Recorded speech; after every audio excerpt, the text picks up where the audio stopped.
Do you know how many times people tried to kill Hitler? Different sources give numbers anywhere from 49 to 63, but there is one operation that appears on none of those lists. It is not in the history books. It is not in the documentaries. And when you find out why it was called off, it will send a chill down your spine. Because it was called off by Stalin himself, and the reason was far darker than you would expect. November 1941. The Germans are closing in on Moscow. At this very moment, a group of well-known Soviet performers is sitting at a dacha outside the city in a village called Manikino. They are not evacuating, they are not fleeing. They are waiting for the Germans. When the Wehrmacht begins its retreat 10 days later, the actors leave with them.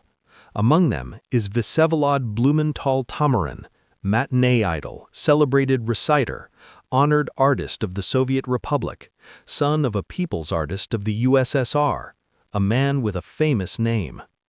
February 2, 1942, 6 p.m. Soviet citizens turn on their radios and hear a familiar voice. Blumenthal-Tamarin calls himself Free Russian Radio. He urges people to surrender. He promises victory for the Wehrmacht. He calls for the hanging of commissars. Imagine hearing that in the middle of a war. The text of the broadcast lands on Stalin's desk. A pause. One word. Silence him. And that is where a story begins that no one ever told you. State Security Commissar Viktor Ilyin personally travels to besieged Leningrad. There, amid hunger, bombing, and death, he finds one man, Igor Miklaszewski, boxing champion of the Leningrad Military District, shell carrier for an anti-aircraft gun, and the nephew of Blumenthal-Tamarin's wife. The perfect man for the perfect job. Igor agrees. Before leaving, he tells his aunt, and she will write it down in memoirs that were never published. I am leaving on a combat mission.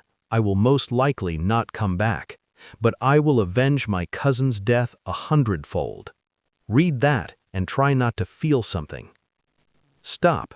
If the mission is to silence one traitorous actor, why does the preparation take 10 months? Blumenthal-Tamarin is broadcasting peacefully from Kiev. No bodyguards, partisans and sabotage units are everywhere around him. Grabbing him would be no problem at all. 10 months is not for one actor, which means the real target was someone else entirely. And here the story takes a turn that takes your breath away. Late 1942, Miklaszewski crosses the front line.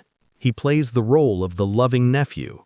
Blumenthal-Tamarin welcomes him with open arms, gives him a place to stay. Then Miklaszewski travels to Berlin. There he makes contact with a Soviet intelligence agent the entire Reich knows by name, Olga Chekhova, one of the biggest film stars in Germany, close friend of the wives of top Nazi officials, and Hitler's personal favorite actress. The Führer never missed a single premiere she appeared in. It was a ritual, front row every time, a private meeting after the show. And this woman was a Soviet spy. Let that sink in for a moment. The plan was breathtakingly bold. A combat unit arrives from Yugoslavia. Miklaszewski provides cover. Olga Chekhova opens doors no one else could open.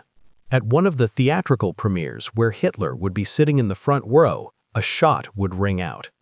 A backup plan was also in place.